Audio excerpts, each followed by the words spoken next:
Muy buen día, doctor. Mi nombre es Luis Alexander Texile Marios. A partir de esta presentación interactiva y en el transcurso del video, daré a conocer acerca del tubo digestivo alto. Como objetivo, me he planteado reconocer las características morfofuncionales de los distintos órganos que conforman este sistema digestivo, mediante el uso de imágenes que serán incorporadas en la presentación, para conocer las condiciones normales y según esto, poder identificar cuando se presente una alternativa morfológica.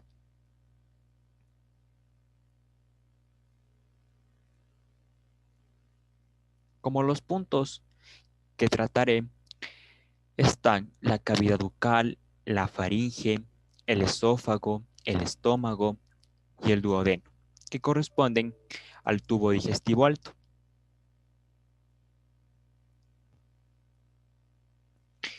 Inicio hablando acerca de la cavidad bucal. La cavidad oral o bucal se sitúa debajo de las cavidades nasales. Está formada por los labios, los carrillos, la lengua, los músculos, el paladar, entre otros. Las arcadas dentarias dividen la boca en dos regiones, el vestíbulo oral, que se encuentra entre las arcadas dentarias superior e inferior, y los labios y los carrillos. La cavidad bucal propiamente dicha se encuentra por detrás de las arcadas dentarias, debajo del paladar y sobre la lengua. Aquí podemos encontrar una imagen que es sacada del libro de Netter, donde podemos identificar los distintos componentes que conforman esta cavidad bucal, que van a ser tratados posteriormente.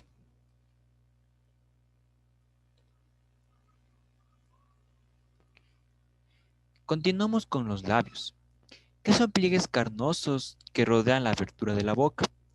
Estos están cubiertos externamente por piel e internamente por una membrana mucosa. La superficie interna de cada labio está anclada a su encía correspondiente, mediante un pliegue de membrana mucosa en la línea media, que esta es denominada el frenillo lingual. Aquí podemos ver claramente el frenillo lingual. Se encuentra aquí. El frenillo labial inferior, también denominado el frenillo labial superior.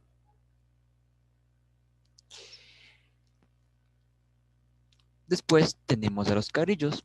Estos están formados por las partes laterales de la cavidad bucal.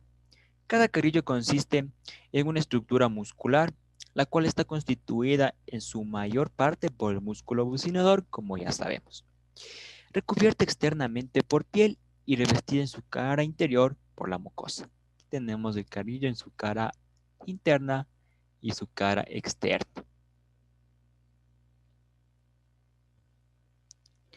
Continuando, tenemos que hablar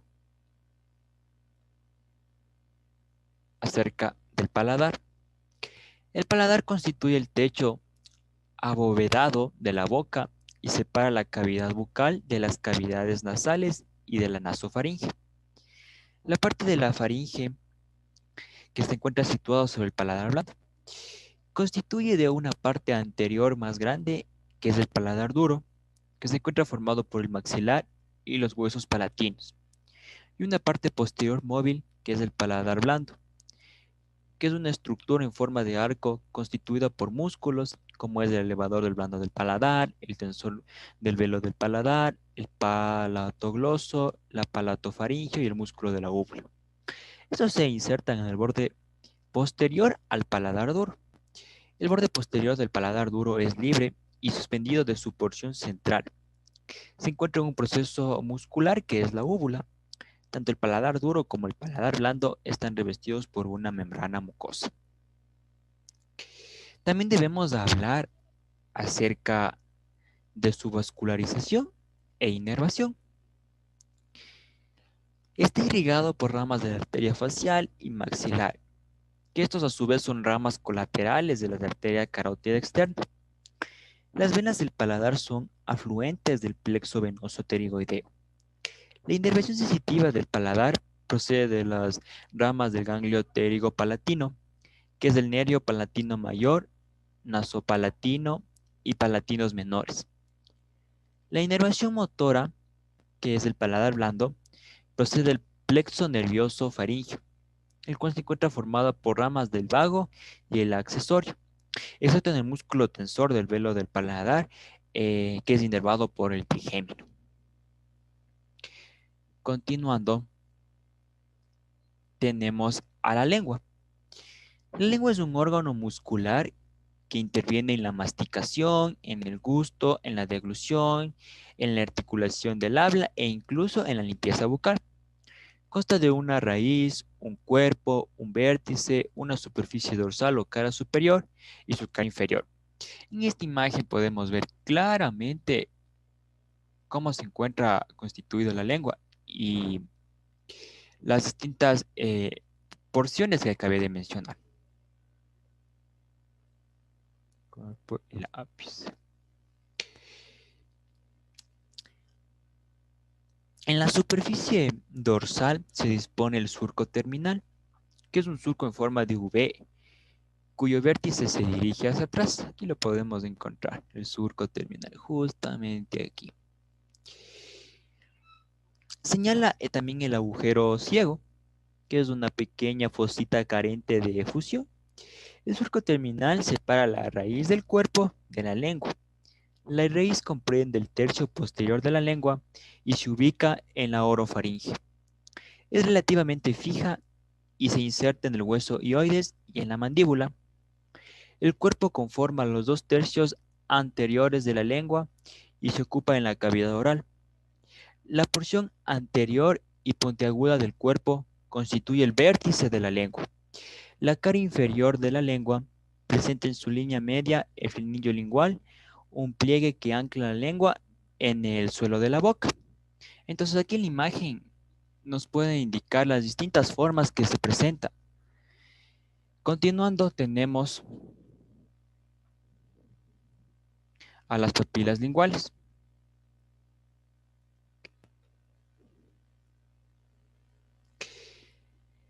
Las papilas linguales le dan un aspecto rugoso a la lengua.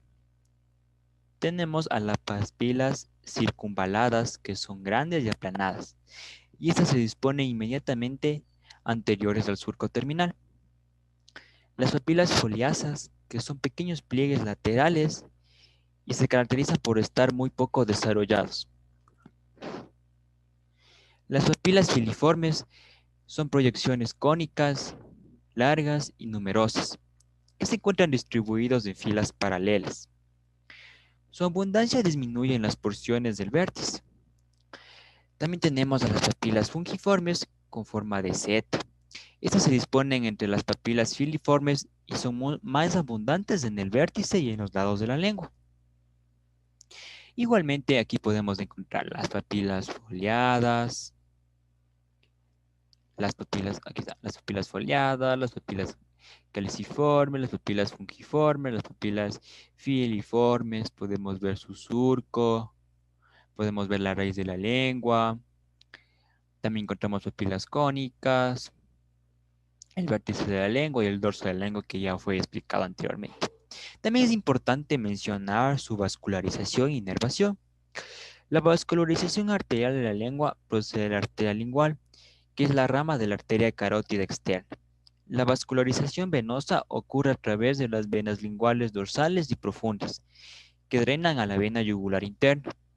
En cuanto a la vascularización linfática, la linfa de la raíz drena en los nódulos cervicales profundos superiores.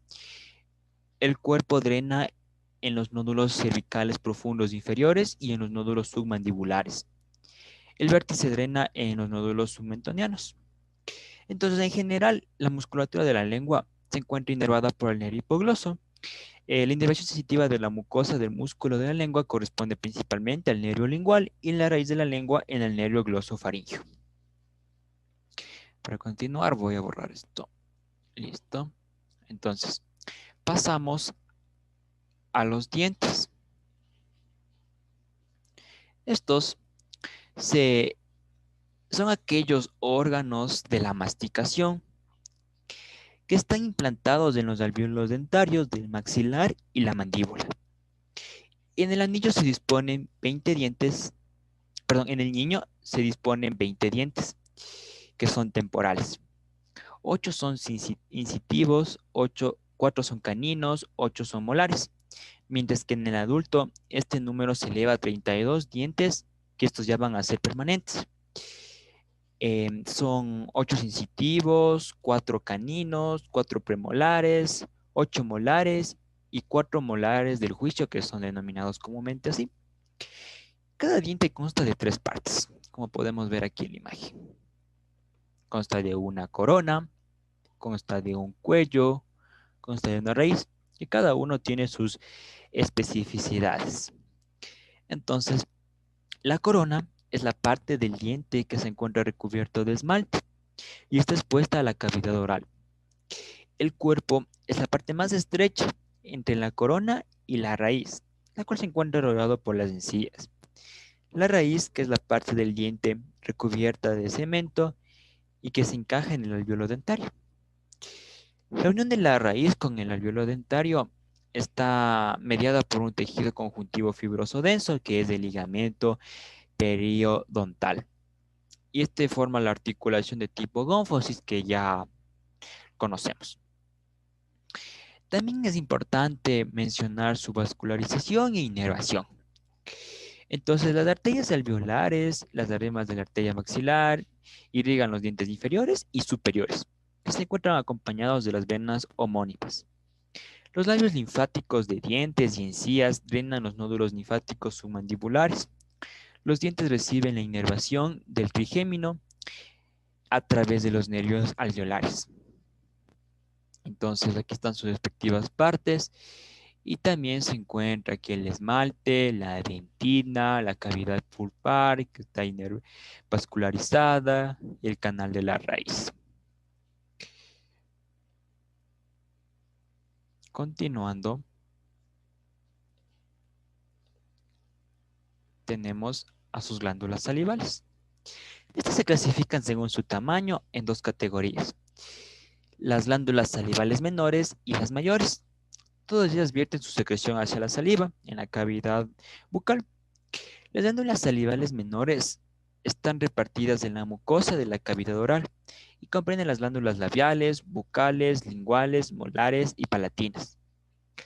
Las glándulas salivales mayores, a cada lado se disponen 3 glándulas que van de atrás hacia adelante. Son la parótida, la submandibular y la sublingual. La glándula parótida, que podemos ver aquí en la imagen muy claramente, aquí. Esta glándula parótida es la de mayor tamaño y está dispuesta inferior y anteriormente al oído, entre la piel y el músculo macetero. Secreta en el vestíbulo oral a través del conducto parotideo.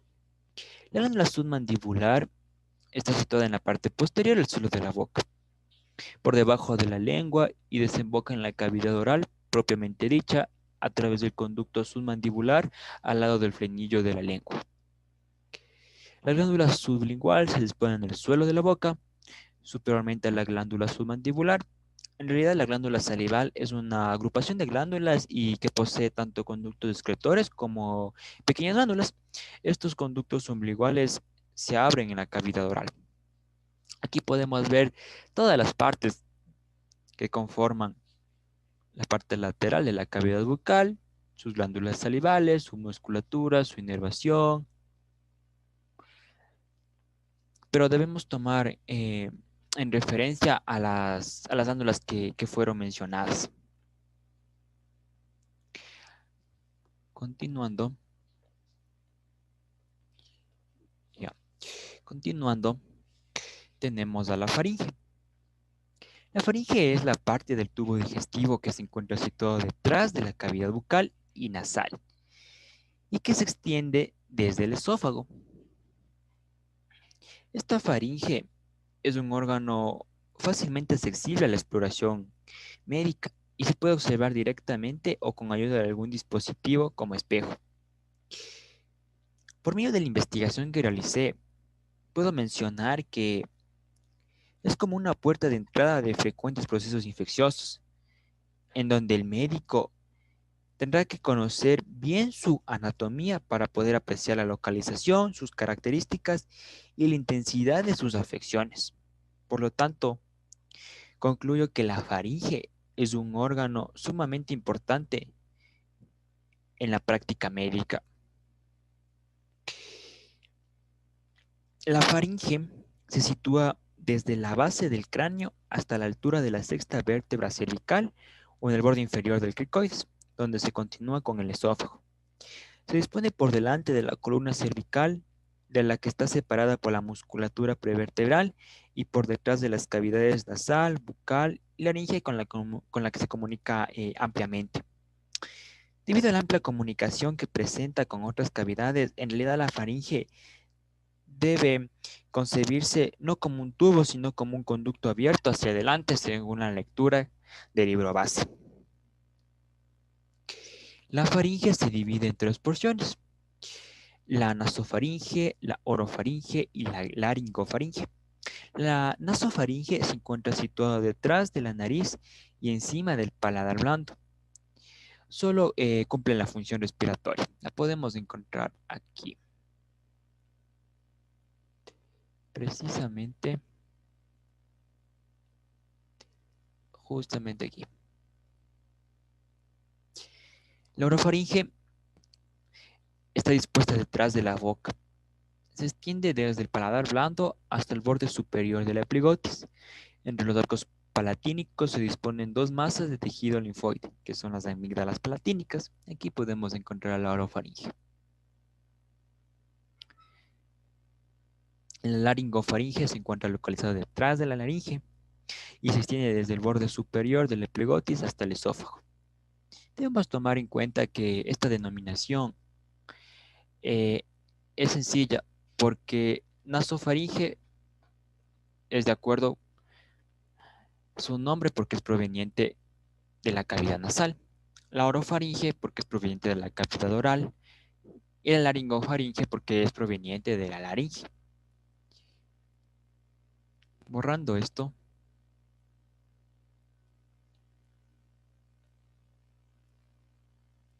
pasamos al esófago. El esófago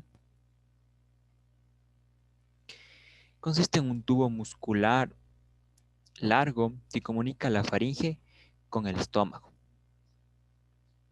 Este esófago comienza a la altura del borde inferior del cricoides, frente a la sexta vértebra cervical, y termina abriéndose en el estómago por el orificio de las cardias a nivel del flanco izquierdo de la undécima vértebra torácica, como ya conocemos. Según su recorrido, se distingue cuatro porciones, que va a ser la cervical, la torácica, la diafragmática y la abdominal.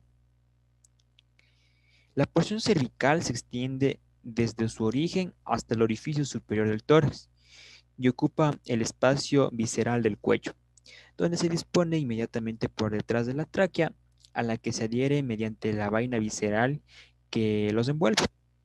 La porción torácica es toda la longitud del tórax, primero en el mediastino superior y luego muy extensamente en el mediastino posterior, del que constituye su órgano eje. La porción diafragmática pasa por el hiato esofágico y es corta. Se sitúa a nivel de la décima vértebra torácica y por delante y por encima del orificio aórtico. La porción abdominal es corta y ocupa el espacio supramesocólico por detrás del óvulo izquierdo del hígado. Está cubierta del peritoneo, excepto por detrás, donde se halla directamente sobre el pilar izquierdo del diafragma.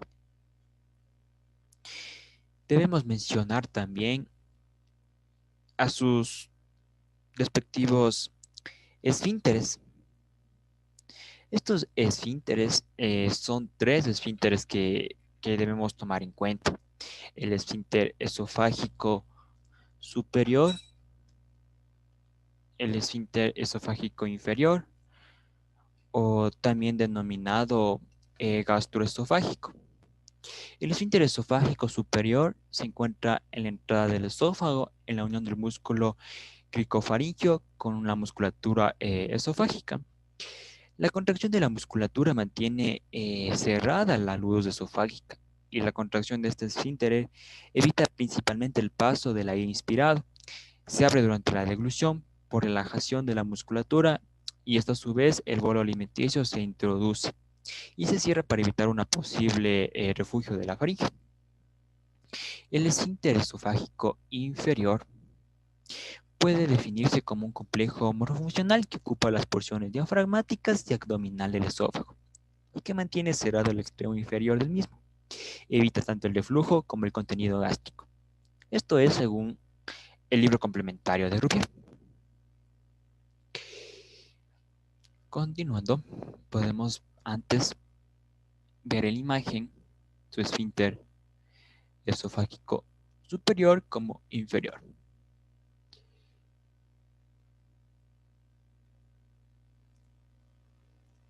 Pasamos a su respectiva vascularización e inervación.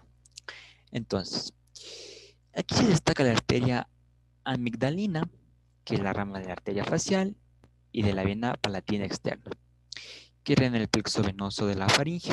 En general, los vasos linfáticos drenan hacia el círculo linfonodal cervical.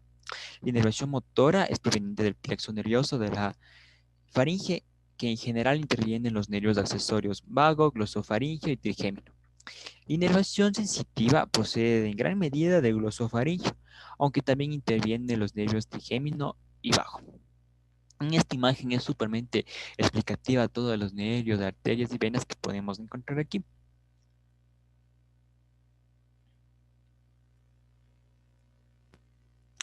Continuando, pasamos al estómago.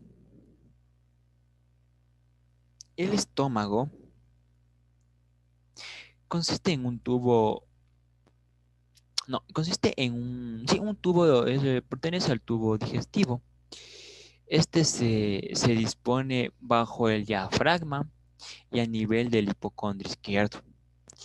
Tiene forma de una, de una gaita con una curvatura menor que es cóncava y hacia la derecha, y una curvatura mayor que es convexa y hacia la izquierda. El estómago consta de una porción vertical o descendente, que es la más larga y voluminosa, y una porción horizontal o pilórica. La porción vertical comprende los 2/3 superiores del estómago. Un plano transversal a la altura de la cardia separa esta porción en una parte superior, que va a ser el fundus gástrico, y una parte inferior, que va a ser el cuerpo del estómago, que constituye la parte central del estómago. La porción horizontal se dirige hacia la izquierda, estrechándose ligeramente. Se encuentra formado por dos partes, que va a ser el antro pilórico, que conecta el cuerpo del estómago, y el conducto pilórico, que por su extremo se une al duodeno.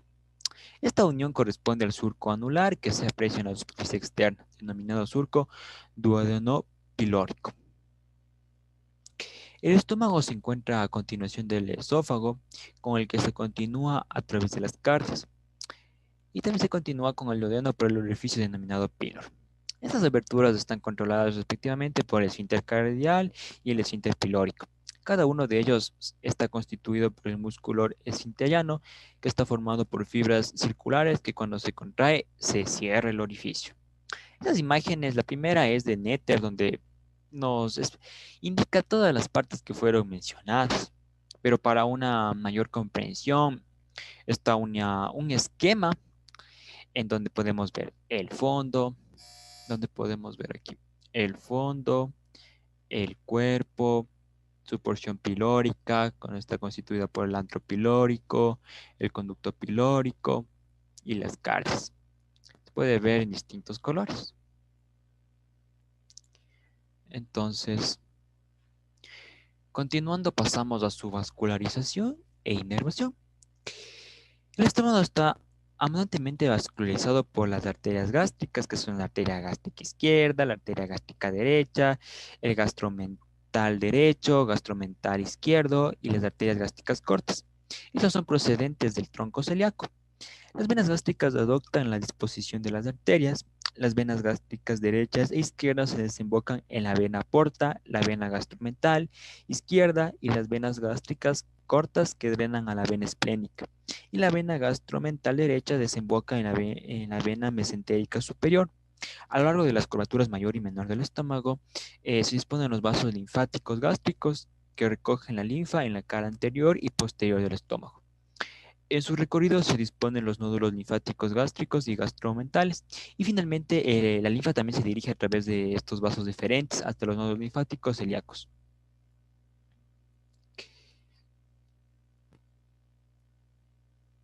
Ahora pasamos al intestino delgado. El intestino delgado se encuentra situado a continuación del estómago y desemboca en el ciego a través del orificio iliocecal. Tiene una longitud aproximadamente de 6 a 8 metros y sus partes principales es el duodeno, que es la parte fija, y las móviles del yeyuno y el ilio. Como estamos hablando del tubo digestivo alto, nos vamos a enfocar solamente en el duodeno. Entonces, el duodeno es la primera parte y la más corta del intestino delgado, que se extiende entre el píloro y el yeyuno, y adopta la forma de la letra C. El duodeno se divide en 4 porciones. La superior, que se dirige hacia la derecha y algo superiormente. La descendente, que es horizontal y se dirige hacia la izquierda. Y ascendente también encontramos. Los dos primeros 2 centímetros de la porción superior son móviles y van a constituir la ampolla o también denominada bulbo duodal. En la porción descendente desemboca los conductos coledoco y pancreático. En la región denominada papila duodal mayor, encontramos ahí. La porción ascendente del duodeno no se continúa con el yeyuno y la unión correspondiente al ángulo es denominado flexura duodo, eh, duodono-yeyunal. Entonces, a partir de esto podemos quitar esto de aquí y seleccionar el dedo 1 como un esquema amplio. Y a partir de una imagen de Nether podemos ver todas las estructuras precisas. Esas imágenes son impresionantes porque parecen reales. Nos indican todas las partes que tiene con una explicación impresionante. Listo. Aquí podemos encontrar todas sus respectivas partes, su inervación, su vascularización, las porciones que fueron, las porciones que fueron explicadas, tanto el ascendente como el descendente, todo.